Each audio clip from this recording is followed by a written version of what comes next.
Thank you very much for your time. It's an honor to meet you because you are my hero. Oh, come on. I told you yesterday. My pleasure. Sure.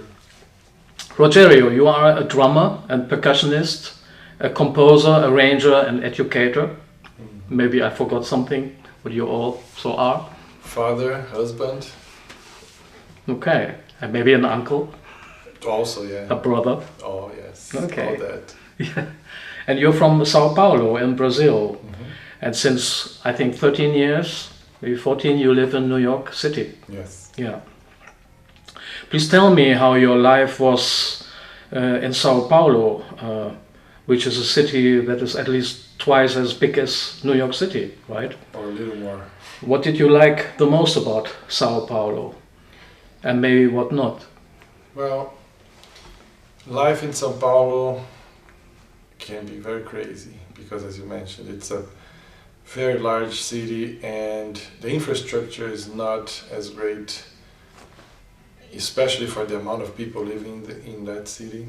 So it's roughly 18 million people in the whole area of Sao Paulo city, and that creates, a lot of problems, and especially when you consider that subway system is not amazing. I mean, it's getting better, but it doesn't serve that kind of amount, the amount of population, the public transportation. So traffic is a constant headache, like every day. If you go for, to play a gig or to go for a rehearsal, or they even have some like rules that from 7 a.m. to 10 a.m.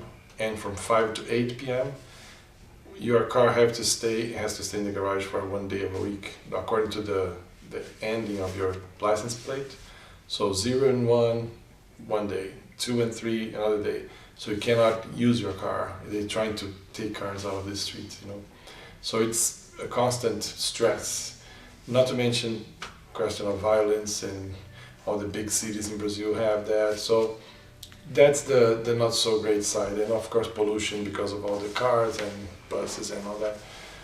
But there are other really great things. Of course, it's your birthplace, so you have a connection, and friends and family, and there's this other side of the story. Not only the problems, but where you grew up and how you learn to see life and the events and the meaning of everything. So there is a lot of connection, so you cannot just throw it away. And of course, after 13 or 14 years living outside of your home country, when you go back, you feel, for one side of you feels, oh, I'm going home. But after 14 years, that's not home anymore. And then when you come back to New York, you go, oh, I'm going home. Yeah, but it's not really your home, because part of you still feels connected to Brazil.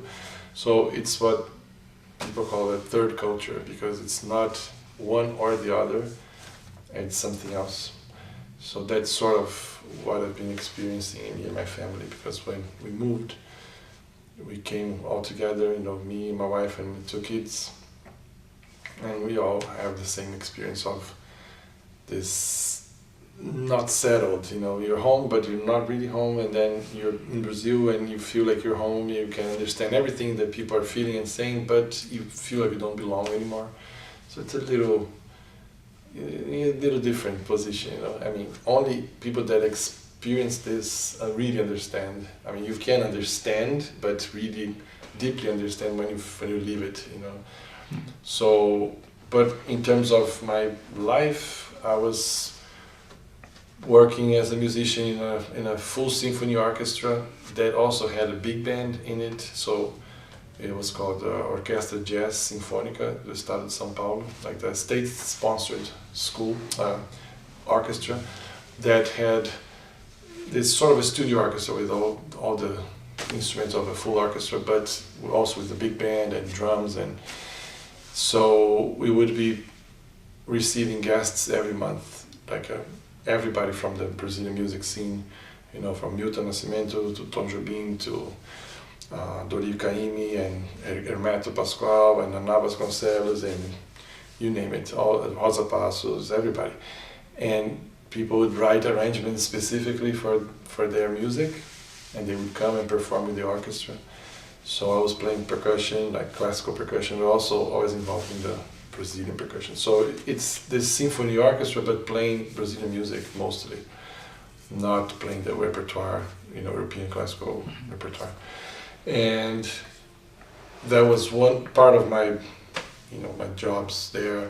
And also, playing with other people, other musicians, trying to create my own projects and recording as much as possible, and also teaching in the university where I graduated from, which is an hour away from Sao Paulo.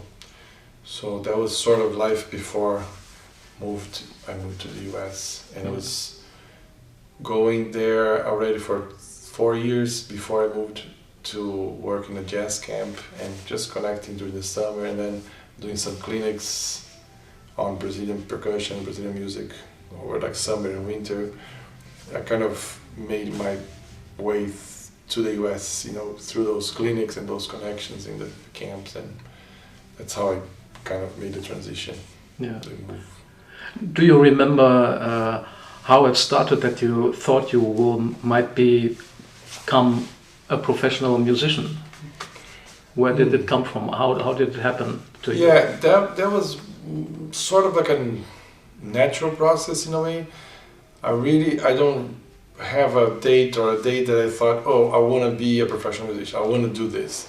It's more like, I think I'm already doing this, instead of thinking about it and planning or wanting to do it. So I always had some kind of a connection with music and with drums without really knowing how to explain so much. Not like one event that happened and then I saw this guy playing and then I wanted. No, it's just something that was sort of there, and started playing with friends in church, and then more and more, and then when I saw I was recording with those people and then different people, and eventually when I was like 18 or something, I'd look and say, well, I think I'm doing this, and then I went to school because I wanted to study with this teacher that eventually became my mentor, somebody that was actually a violin player, not even a drummer, but he developed an incredible methodology, or he developed many exercises and a very unique concept on rhythm that is called Ritmica, and his name is José Eduardo Gramani. So I studied with him this material that he came up with after studying many different rhythmic materials, and basically when he was practicing Stravinsky's Soldier's Tale, that piece, he understood many things that were unique concepts that for him were important, and so through that experience he developed a bunch of exercises and created like 2 books of those collection of exercises.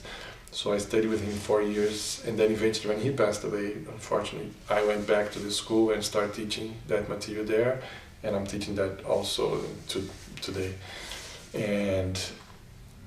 But in terms of becoming a professional musician, it was something that kind of naturally developed and happened. Okay. Yeah. Well, as a rhythm specialist, if I can say that, you are a rhythm specialist. From Brazil, you are born with roots that come from Africa, from Portugal, Spain, and of course Brazil. These rhythms you have in your DNA reflects slavery's pain and joy and freedom. They are dark, sensitive, full of light, and have also the big force called life inside. Please tell about your roots and your wish to follow them, to honor them, and even to create something new with them. Well, first of all, I wish I will have, or I have, all those feelings in the music, because that's really big, what you just described. I mean, there's a lot of history, a lot of complex feelings, and it's life, like you said. So I'm hoping I'm bringing that to the music, because that's very important. Not just what you play and if it's right or wrong, but something more connected to deeper things in life, life itself. So that's one thing. But in terms of my roots, and well, it's interesting because in Brazil, like I would say many other countries, I think the same phenomenon exists. So you have different regions, you have different cultures inside that culture. So people from the Northeast, they have some traces and some characteristics, even the way they speak, the sound of the Portuguese that they speak is different than us from Sao Paulo, and different from Rio, different from the South, different from, you know, each region, it's very regional in that sense, in terms of culture, in terms of the accent and the food and values and geography, you know, this, it's all different. It's a very diverse country, so there are many Brazils inside Brazil. And I was born in Sao Paulo, this massive urban city, and I went to live also part of my life in Campinas, this other town, also big, also urban. But then you meet musicians coming from the Northeast or the South, or from this more, sometimes rural places, sometimes places that have a specific tradition. So if you think about, when I say music from the Northeast, I'm talking about some specific states and regions that they have their culture, their dances, and some things that you only find there. And of course, people migrated from the Northeast to Sao Paulo and Rio to find jobs, and so they brought their culture with them, that kind of culture. But that's where they're from, and when they come with that background. They come with a very strong and personal story, right? And I always felt, well, I'm from Sao Paulo, so what are my roots, or what is this one thing that I have that is special, or that's me, you know? And for a long time I couldn't find anything, because, you know, like I said, like Sao Paulo, it's just, you don't have that one thing that you're known for, because it's just lots of people together in this urban setting. There's no one basically trace of culture, until I realized that Sao Paulo is this melting pot of all the cultures in Brazil, because, as I said, it attracts people from all over for work and for opportunities and for whatever. So it's all there. And then I started to notice how I was approaching percussion, I was approaching music, and my love for jazz, which is not Brazilian, you know, but then I was really connected and attracted with straight ahead and, you know, just the whole tradition of jazz. And then I started paying attention to Brazilian music and Brazilian percussion, and I just noticed that what I was doing was kind of gathering all these influences, and my let's say my root, or the one thing that I had that was utterly mine, was the ability, or the situation of combining everything or mixing everything. So even if you look into some of my percussion setups, you see drums from, or not even drums, like this thing that you brought. It's one of my favorite instruments, from, you know, a doumbek from Pakistan, and a Japanese fan drum, and a quinto from Puerto Rico, and then a bell from somebody in California, and then some chimes from China, and so, and this from the IKEA, and this is how I end up. I mean, I noticed that. It's not that I on purpose did that. I just noticed that I was gathering all the elements from different cultures and different styles, and kind of amalgamating or blending everything together. So in terms of the roots, like for a long time I wished I had something that was, you know, that kind of, oh yeah, this is where I come from, you know, this is my heritage or identity. And then I noticed that actually my identity was in this everything, you know, in gathering everything together. And I think it really reflects, I mean, it is reflecting the way I'm approaching music and percussion, and being in and adapting to different contexts as well. And like many projects that I'm part of, in New York, it's not because I'm Brazilian. It's not because I happen to play pandeiro or this Brazilian percussion. Sometimes, yes, people call, hey, we need a specific kind of percussion from Brazil. Can you do this overdubbing or whatever? Yes, but most of the stuff that I'm involved with and the ones that I'm really connected and I really want to do, those projects are more like, okay, come and play and be part of this thing that we're doing. Not necessarily because you can play the tambourine or the agogo bell, whatever. You know, it's more like what you're doing, this palette of sounds and colors, we need that, you know. So I feel like it's the result of this blending, which is sort of my roots from being from Sao Paulo, you know. Okay. I hope it answered. Yeah, great. Well, you play drums and percussion, and you play it somehow with all your body. There is no way that you cannot say you play it just with your arms or just with your legs or just with your feet.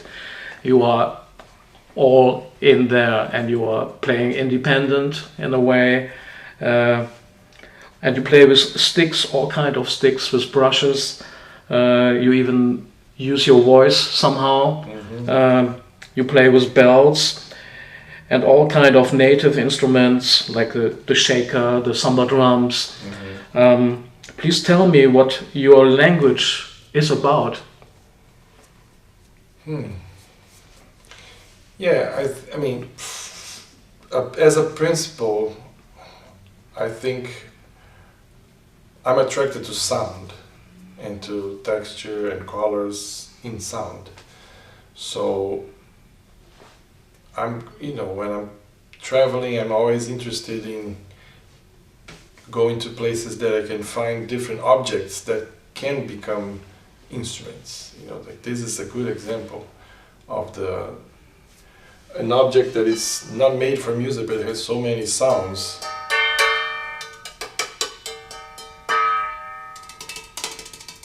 So I'm attracted to this exploration of whatever can become an instrument, and I incorporate. It doesn't matter what was the original purpose or what kind of material. If there is an interesting sound that I feel like, oh man, I could use this, and not that I have already, I could use this for that song no, it's just that as a tool, as one more color in the palette, you know.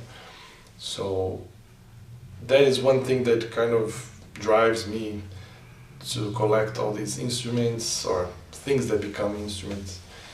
And in terms of the brushes or mallets or sticks or hands, whatever it takes to get that kind of sound, you know, looking for this, always searching for, and I'm talking about in the music, like if I'm playing and then it just feels like, I think we need something that has this sort of texture, or I need something that is more sharp and percussive or more round, or, you know. So that's why I try to surround myself with options. It's a little bit like cooking, you know. My wife, if she hears this, she's like, "What? You're cooking? Like, I wish." So and she wants me to give her a break because she's a great cook and she's always preparing all these amazing meals. But just by watching her and the few experiences I had cooking, I know that you have the ingredients and then you combine and then you chop this and that and then maybe I put more of this, more of that, and then you taste and you feel, we need more salt or too much salt. Well, how can we fix this? So it is in the process of playing. It's a little bit like that. You're like, what do we need? What is this music? What is lacking? Or what can we bring that will add to the mix? And then I look around and maybe this is the one thing to play now, you know. So whatever instrument, whatever object, whatever thing that is turned into instrument, you know, if there is a sound to be used and to extract and to add, that's what I'm after, you know. And yeah, I try to learn as much as possible the original way of playing instruments like this one from Pakistan. Or the other day when I flew in to Amsterdam on Sunday, I had a privilege to spend 3 hours with a drummer from Senegal, working on a specific style of drums called Samba, and it was my first time having that chance to do that. So yeah, I sort of got in touch, just one time, but he gave me the basic strokes and the names of the rhythms, and we jammed for 3 hours, and then I got the drum. I bought one of the drums. So I'm gonna bring this to my setup, and probably I'm not gonna play the way he taught me to play, because it's just, I'm using it as another color. I'll try to maybe implement some of those techniques, but not necessarily. I'm not limited to that. I want to try to learn as much as possible, but then at some point I'm just going to use it as another instrument. And if those techniques and those sounds help me in what I need to do or what I want to go, great. If not, I'm just going to use that as another sound. So that's sort of how I've been conducting, this experiment, and just embracing a bunch of different cultures and different objects and colors, and just, and I mean, it's fun. It's definitely fun for me. Yeah. So what you just explained is that all your different kind of instruments are kind of colors, part of a bigger palette of possibilities to create something. Can you tell me, where do you go to? What do you want to paint in the end? Do you have a general message?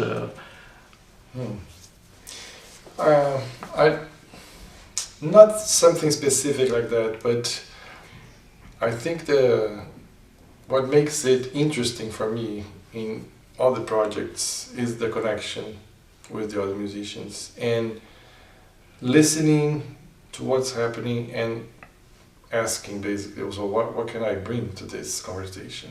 And really as a conversation, like we're having conversation. So I can't come to this conversation with my answers written because I don't even know the questions. So how can I prepare for something, or write down and give you answers that make sense if I'm not answering your question, I'm not listening, I'm just regurgitating stuff that I already prepared. So to me that is the very essence of playing music. It's listening and see, well, what are we talking about again? Oh, this, well, I don't know anything about that subject, I'm gonna shut up. Or, oh, I saw a movie, the other day, the guy mentioned that, so I have this to say. Or, oh yeah, I grew up in that type of family, man, this is what happened, so then I have a lot to say. Or, so this really being there and listening and, what are we talking about? And deciding in the moment how I respond, if I have anything to add. But it makes it very easy, or much easier, when you have the connection, personal. And when everybody's in this same frequency of wanting to do that, because I'm sure I'm very experienced that. You're in a dinner party, and then someone kind of dominates the conversation because he wants to promote himself or herself. He just wants to talk and deliver a message. It doesn't matter if people want to listen or not. It doesn't matter if people are interested in that topic or not.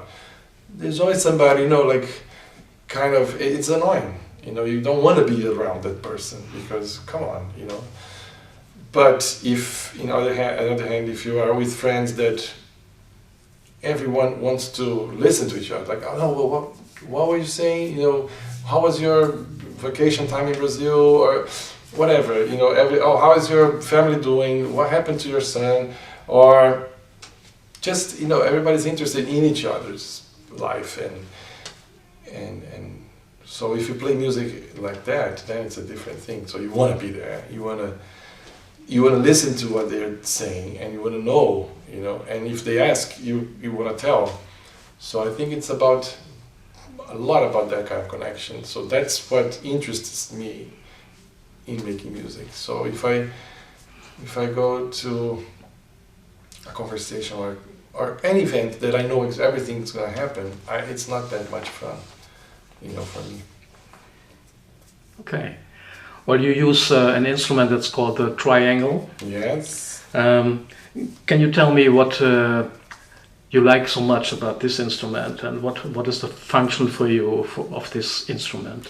Well, it is actually one of my favorite instruments, although it feels like such a, how do you say, like, oh, it's so easy, so simple, just play the triangle. It's like people make jokes about percussionists that play the triangle, because in a more like a symphonic context, there's the triangle is not explored as much as in other contexts, so people make fun, like you count 300 bars and then you miss the one note that you're going to play, So, but I actually love the triangle, and for me, it's, well, first of all, the way the triangle is used in traditional Brazilian music, it's a very rhythmic instrument.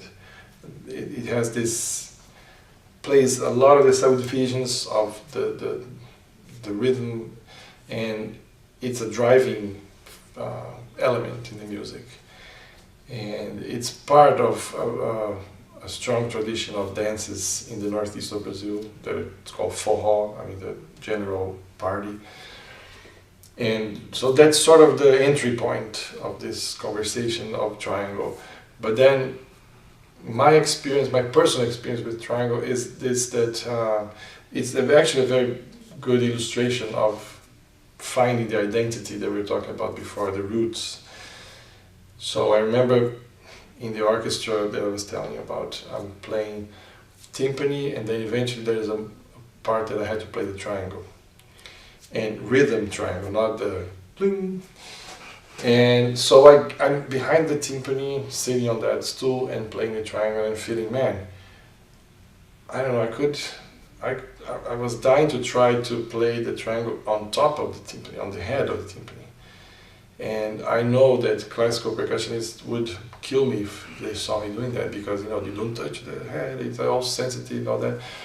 But eventually I did, and it was the best thing I ever done, because the sound that I got from touching the triangle on the head and playing, and using the pedal, because the timpani has this mechanism of a pedal that you tighten the skin, right, the head, and then you loosen up, because to tune it, right? So almost like a peg from a bass or a guitar. So you tight and then you loose with the pedal. So I was playing the triangle and with my foot on the pedal, getting all these crazy sounds, and the shell of the timpani, like bronze, right? This metal thing. It was just amazing, and I thought, wow, this is interesting.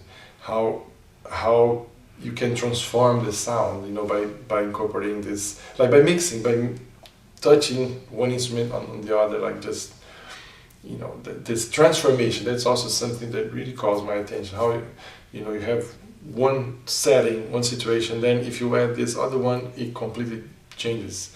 It's sort of the same principle of snares on the snare drum. So you have the drum, boom, boom, boom, and then you turn on the snares, it's a completely different instrument. Or a chain on a cymbal, again, changes the sound. So with the triangle, I started really exploring those options. And I remember rehearsing for a gig that had that sort of groove from the Northeast, which has this low drum called zabumba and the triangle. And then I was sitting behind the drum set, and I was playing the bass drum as the low drum, and then the triangle, but I was missing the left hand of that drum that plays the high attacks, high sounds. So I said, man, I need something here. And then I started hitting the triangle on the snare to get that. So I said, okay, now I have the three parts that I was missing. So that's also some avenue that I started, and I'm still exploring, how to keep playing the triangle as one player and then playing the snare as another player. So that also attracts me a lot, to be able to play the three voices at the same time and try to to be consistent with that. But yeah, triangles, and I use the triangle function even with this like here, you know, because this, if you play with the brush, you can have, I mean, and not only like a lot of other instruments, I kind of transform those in triangle, the role of the triangle.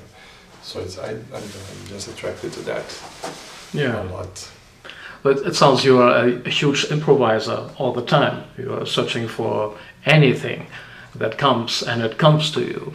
So you are in a nice flow and acting like that and reacting also. And you receive a lot and you also give a lot back. And there are new creations happening all the time in your life, at least musically. Yeah, improvisation is a big part of why I'm doing what I'm doing, because I'm interested in something new and something in the moment, something, I know this is a kind of cliche kind of phrase, you know, in the moment, but really like talking to a person and listening and actually responding is being the moment, and I'm interested in that, you know, in any situation, not just music.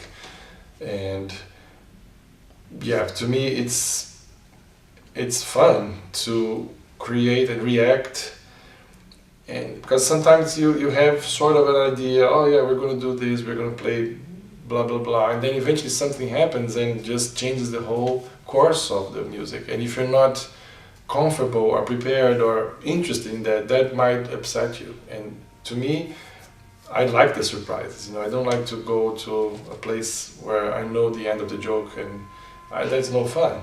So I'm interested also in creating that with other people, you know, with like the three of us, the four of us, how can we come up with something new with this material that we already know, you know, a tune that everybody knows, but yeah, how do we play this in a way that everybody's gonna feel like we're doing something and not just repeating or playing safe, you know. I'm not, that doesn't really interest me that much.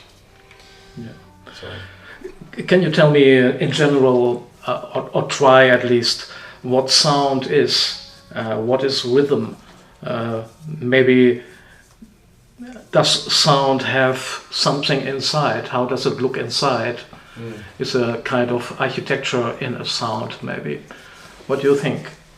Well, I have to be honest, I haven't really thought in those terms of image of sound, or I might need to explore that more, because I think it's good to have other images and things that are behind, you know, what you do. But what was the first thing you said before the image of the sound? You asked something that made me think, that I forgot. What was it that you said? What is sound? Oh, what is sound? What is sound? Yeah, it's funny because I think I'm too close to the sound to have a perspective, you know? Like, if I step back a little bit, then I can kind of look, oh, this is what's happening, you know? So maybe I need to step back a little bit and come up with some sort of philosophy, or I don't know, or at least identify, maybe I have that and I really didn't think about it yet, or putting in words, you know, in terms of specifically what do you think or what do you see in terms of sound or images, or like obviously I could say, oh, sound is vibration and the energy, but it's not what I'm really about, so I'm not gonna go there, you know. Maybe I need to think a little more about that and come up with my own real answer to that in another opportunity. But that brings me to the next question. What is the most beautiful sound you ever experienced in your life? Can you tell something about that? And it can be anything. Well, when you ask that, I think about a musical piece, you know, that not one specific, but maybe a couple that I really like, you know, those, what are the 10 songs you take to the island thing, you know. So I have a list maybe with 3 or 4 already, that if I meant, these are songs that really speak to me. And when you say beautiful sound, it's not one sound, but the overall sound of the song, you know, how that guy was able to arrange those few, you know, 12 tones that we have available and rhythm and just in a way that really moves and touches us. So that's how I react when you ask what's the most beautiful sound. I wouldn't go to one sound, but to this collection of sounds that eventually turns into this one piece, you know. But yeah, I also have some favorite sounds itself, you know, some gongs and some tongue drums and some, you know, drums in general, or cymbals, but those are less important, I think, than this. I mean, it doesn't move me as much as when it's all in one place, you know. Mm-hmm. Well, you also play another instrument that I want to ask you about. It's the tambourine, but this one is with the skin.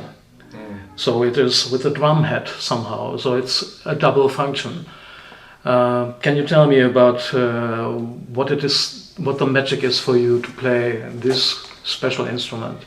Well, I think you're talking about what looks like a tambourine, but it has a different function because it's a modified tambourine. So in Brazil, this instrument came through the Portuguese colonization, and it's not a Brazilian instrument, although it's so much part of Brazilian repertoire nowadays, or you know, the last 100 years at least. But it's a modification of this Arabic instrument, which came with the Portuguese people to Brazil. So a regular tambourine that you see in an orchestra or even in pop bands, there's a lot of jingle sound, a lot of the high jingly frequencies. And even those with head that they use in orchestras, it's more like this pop, like this slap kind of sound. And the Brazilian pandeiro or Brazilian tambourine, they modify it in a way that there's less jingles and less jingle sounds, they're tighter together, and there's a lot of head sound and a low end of the head. In a way that was specifically to serve the purpose of one style called choro, where it's like an instrumental style from late 1800s, and pandeiro got into the style by the 1910, 1920s. And because it was the only instrument, only percussion instrument in the ensemble, like a guitar, second-string guitar, flute, or clarinet, and cavaquinho, it's like this small ensemble, and percussion-wise, pandeiro was the only one. So he had to cover not only the subdivisions and the high frequency, but also the low end. So they developed this instrument with the head that you can play. Also this low drum sort of sound. So it's almost like a pocket drum set. You have sort of the bass drum and the snare, you know, when you slap it, and then the jingles with sort of hi-hat or cymbal. So that became a very emblematic instrument on Brazilian music because it's a big part of a lot of styles. And now the last 10 years, I would say 15 to 10 years, it grew, even maybe longer, maybe these last 20 years, like people rediscovered pandeiro in Brazil, and it became like there's a whole generation of musicians that just play pandeiro, because before pandeiro was one of the many percussion instruments that you play. Now people are very specialized in just playing that instrument, and so the level went sky, you know, high, and the technique and how they develop that instrument in ways that it's really incredible to see, and people that are specialists on that, so they can really play, they can express everything musically through that one instrument. I found it's really interesting. So I try to grow as much as I can, but that's not my instrument, that's not like my main instrument. Actually, somebody asked me this yesterday, well, so what's your main instrument? And I didn't really have an answer, because I started playing drum set. Actually, I started playing guitar, but percussion-wise, I started playing drum set, and then from drum set went to percussion to understand what I was playing on the drum set, because it was coming from the percussion. And then eventually I started mixing everything and became this world of sounds and rhythms and textures without really, I don't know, I didn't devote myself to one thing, you know. But again, going back to the identity, maybe my one instrument is this. What's your main instrument? All this, you know, together, the mix of that. Okay. Yeah. Yeah, thank you. Hermeto Pascual Yes. and Rosa Passos. Please describe their magic and connection with you, for you. Well, Hermeto is a force musically, and he's been around he's from 1936, so he's like 83, or he's going to be 83 this year, if I'm not going crazy on my math. But I mean, he has been contributing to the music language for a long time, and as a visionary and as an improviser, as a composer, because he writes music every day, and he's been doing that for years. And when I say write, sometimes it's really on paper, but also not putting on paper, just coming up with music that is not totally registered. He, at some point, released he did a project called The Calendar of Sound, where he actually wrote down on paper one piece of music every day for a whole year, and then they published it as Calendar of Sound.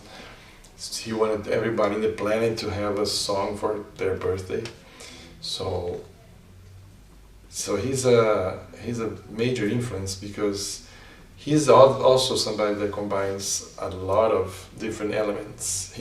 If there is one label that he accepts, or he actually labels his music with, is universal music, música universal, because in his words he's like embracing rhythms from Brazil or from elsewhere, from jazz, harmony from everywhere, and melodies and different instruments, and he really expands your concept of what music is, because one of his trademark phrases is tudo é som, or everything is sound, all things are sound.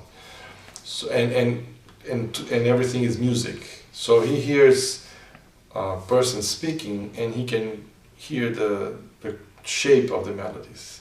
So he does that. I mean, you can check on his recordings, or online there's some videos where he plays along with people singing. So he has this ability to hear shapes, you know, musical shapes in the voices of people. And he says, although that's your true voice, true musical voice. And he hears sound or music in traffic noise, or in dogs barking. He brought pigs to the stage to play as instruments.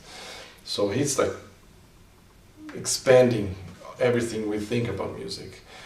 And in terms of the musical elements and the musical sounds and textures, sonic and musically, he's always expanding and very creative. And he's one guy that he's a very exotic figure when you look at him, like albino and long hair, white beard, some sort of like a freaky Santa Claus kind of person. I mean, kind of look, but and most people that don't really know his work and his music that well, they see this more of the exotic side and the craziness, but man, when you listen to his ballads, the tunes that don't have all the craziness, all the rhythm, and it's just like more still. Like I did I'm still with this project. I need to try to find more opportunities to play it, but just playing Hermeto's ballads with a great pianist and accordionist from Rio that lives in New York. His name is Vitor Gonçalves, and also great saxophone player Tony Mallory. So we did it once, but it's been in my mind for a long time, and then we were able to play just once. But we need to go back to that, and it's just his ballads. And I talked to some friends. I said, I'm playing this, with this project, our Hermeto's music, and then they said, oh yeah, but it's only his ballads. And what do you mean? I mean, I didn't know he wrote any ballads, so you gotta check it out. So also in terms of how he used the drum set in his music. So when I was in college, like doing my master's program degree, I was in a program that actually required me to write some kind of thesis, so I chose to explore, investigate his use of drums in his music, because I'm friends with the drummer that played with his band for 33 years, and also the bass player. I mean, all the musicians in the band, current and former, and so I got a lot of inside information on the process, how it happened and how he composed and how he sat with the musicians and basically composed with them in the room, not only writing the music on paper. So I was very interested in that process, and he can play any instrument, and he can play anything that is not an instrument, but he makes into an instrument, even his body, like in a very radical way. Like he really turned everything into music. So that's another sort of inspiration as well. Not that I'm realizing that also influenced me without really realizing it. But so yeah, Egberto is a big force, and it's amazing that he's still around and still making music, and yeah, his music is moving in a lot of ways and has so many landscapes and so many textures and so many variety. Well, he's been writing a lot of music for a long time, and he was able to record a lot with his group, but there's a lot of music that hasn't been recorded yet. But I was fortunate enough to watch many times the band play all those not recorded music, and being friends with them, they have, those bootleg tapes, and so I was very fortunate to be around the guys that were part of his group. So it's a infinite, world of music that happens with him. Now, I mean, I'm thinking you mentioned House of Passos because of the tune that we played last night that I called Passos. Yeah, she's in another degree. I mean, I love her work. I love the way she sings and she plays the guitar and her compositions, and almost like most of all the sound in her band, like how she was able to aggregate people with her that produced a very unique sound in terms of to express her music. So like the drummer that she used in the first recordings, and even people playing with her today, it's just that they arrived into something else. They arrived into something really beautiful product, like a well-finished product, and but with a lot of life, a lot of energy, intensity, and she's a sweet person too. So yeah, when I was writing that melody over the Coltrane changes, I just made this connection with the word steps and passes, and thinking about her, trying to write a little bit on her style. That was the most of the connection. Well, desafinato. Well, this sounds, it's not in tune, right? Yeah. Is this understanding how Brazilian music works? That you have elements that are maybe not in tune, but they change a lot. Also, you have a lot of rhythm changes in one song sometimes. Is this something that is especially Brazilian in music? I'm not sure. I don't think so. I mean, first of all, the desafinado, if you're referencing to Jobim's composition, that was a response or a reaction to criticism that bossa nova singers were facing because of the way they sang. Because before bossa nova, samba canção was this style, like this kind of song, samba song that people would be singing in the 40s and 50s in Brazil. And it was this one singer with a very operatic kind of voice, like bel canto, like that kind of projection, and usually accompanied by orchestra. So that was the context of right before bossa nova came. And when João Gilberto, the voice of bossa nova, the sound of the bossa nova, he comes singing with a very soft-spoken way of singing. it's very contrasting, very different than the singers. So those singers and people that admire that scene look down into the bossa nova people because they say, oh, you guys are not really singing, you're not singers and you're out of tune, or like intonation. So Jobim wrote a song and purposely used some intervals that if you're not really skilled, you are gonna trip and sound out of tune. So, and the lyrics talk about that.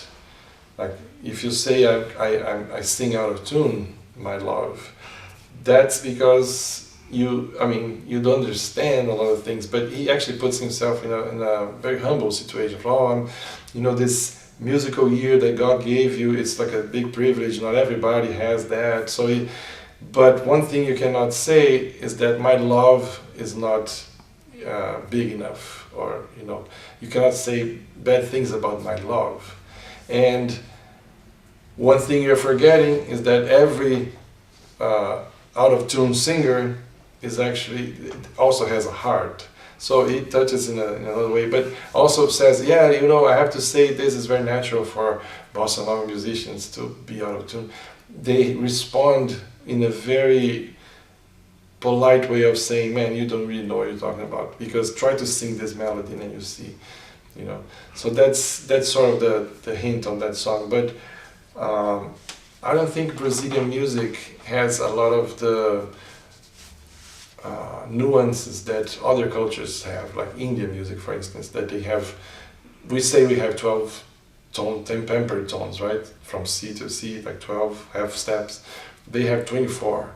So when you hear their music, it's way more like, it's more pixels, there are more options. So you hear more nuances in their scales, and especially when they sing, it's so beautiful, like very skilled Indian singers. But I don't think that is part of Brazilian tradition so much. Now, in terms of rhythmic changes in one song, or those, it's always interesting to me to explore a natural way that shapes or moves the direction of the current, in a song, or in a tune, or in a musical context. If I like that exploration of how can we, or even how can we make people, or an illusion of that rhythmic change, and we're not actually doing that, So all this ambiguity about the rhythm, giving a feeling that we are here, but actually we're there, or getting two things at the same time, two of those ideas at the same time. That's something else that attracts me in terms of using rhythm. Okay. Well, last year you published your own album with the Rogério Boccato Quartet, and its title is No Old Rain. Yes. Can you tell me a little bit about the meaning of No Old Rain? It sounds already very kind of poetry, right? And also you have titles on your album like Bicycle Bianca Cravo. I think there's a connection with Cravo e Canela, what means clove and cinnamon. Do you have a general message for this album, and what do the titles mean for you? Okay, so, well, I am actually curious to know, what do you read when you read No Old Rain? What comes to mind? What does it mean for you? Or, what do you think it means? It means freshness, right? Thank you for that. Because I was just checking if I'm communicating. Okay, so when you say it sounds poetic, it actually comes from a Brazilian poet. I mean, it's very much inspired by that, but this Brazilian poet that wrote what is the actual words? A river, I'm trying to translate also, is never without there's never old days for a river. You know, there's never a past, because it's always ongoing, always changing. So I thought, well, it's sort of the same with the rain. I mean, of course there's the cycle of the water, but when it rains, that rain is now. You know, it's happening now. Yes, it's going to evaporate and going to rain again, but it's not the same. It's not going to be the same in the same place. So the message is, let's live life now. Let's talk about things that are happening now. Let's, you know, what I was saying about listening and being in the conversation. So in music, that's what I want to do. I want to be in the conversation with people that I also want to talk together and create something together. So the story about this project, it took like good 6 years to develop it. And I found musicians that I felt potentially could do it, to realize this vision that I had. And the vision was to play music that already exists. I didn't write those pieces. So Bicycle Ride, Cravo e Canela, and Bianca, yeah, so Hermeto, Toninho Horta, and then Milton Nascimento and Egberto Gismonti. There's also one from Edu Lobo. So I got 4 composers that emerged right after the Bossa Nova. So they were the first generation of composers that grew up listening to Bossa Nova. So I got those 4 and maybe 2 or 3 pieces from each, and I put on an MP3 folder and sent to the 3 people in my band. And I told them, look, listen to this music, just the original recordings. Didn't send any charts, nothing, just the music. Said, look, listen to these melodies and immerse yourself on those, like know those melodies, right? And then when we got together to play, I had the charts, but I said, we're not going to just play the songs the way they originally wrote. We are going to try to recompose the songs in 4 people. And by that I mean, we still want to play the songs, but we don't want to just follow the forms and the same format. We want to create this song again in 4 people. So a lot based on improvisation, a lot based on finding motifs from the songs that we would expand those and then create this conversation and recreate the song. So that is the idea of the album. So that's why No Old Rain, because every time we get together to play, same song, a completely different version. A version that happens in the moment that we use different parts of the song to create. And it's never in the format or tradition of playing the melody and then soloing over whatever the changes are, and the form, and then going back, playing the melody again, which is a solo head, like people say in jazz. You know, you play the melody, then solo over the same changes and structure, and then play the melody again.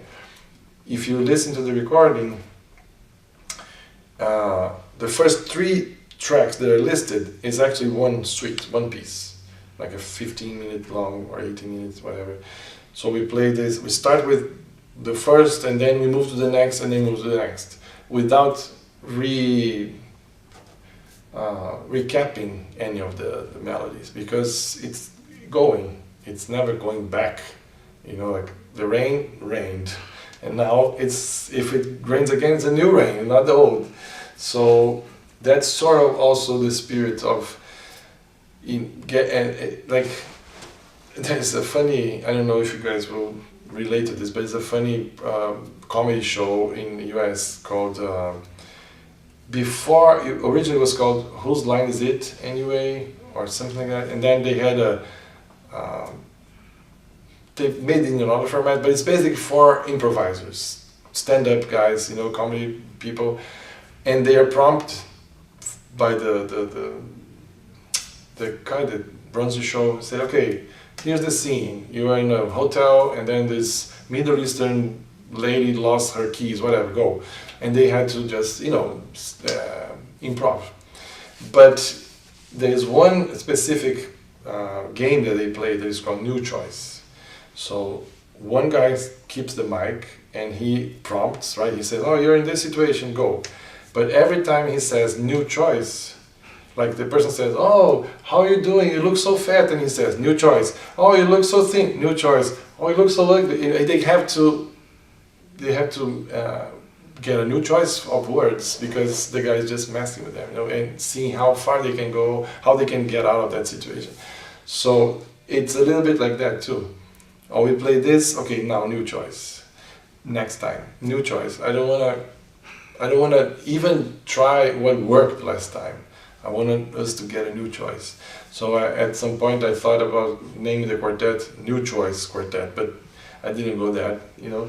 But that's in the base, and it's so great to watch those guys doing it because they're masters of coming up with stuff out of the thin air, you know, and it's incredible. So it's a big inspiration of getting together and creating something there, right there in the moment. Okay, we're playing music that is written, and I want to honor that because it's so beautiful, the music that those guys wrote.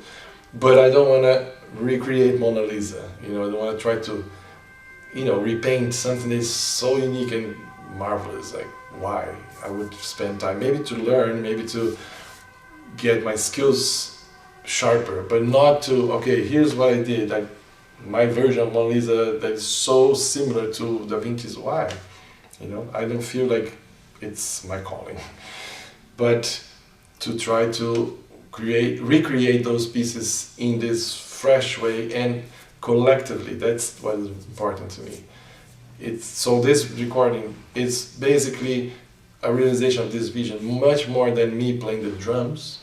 It's just really realizing this vision. Yeah. Thank you very much. My pleasure. Thank you. New choice. Yes. Great. Thank you. Perfect.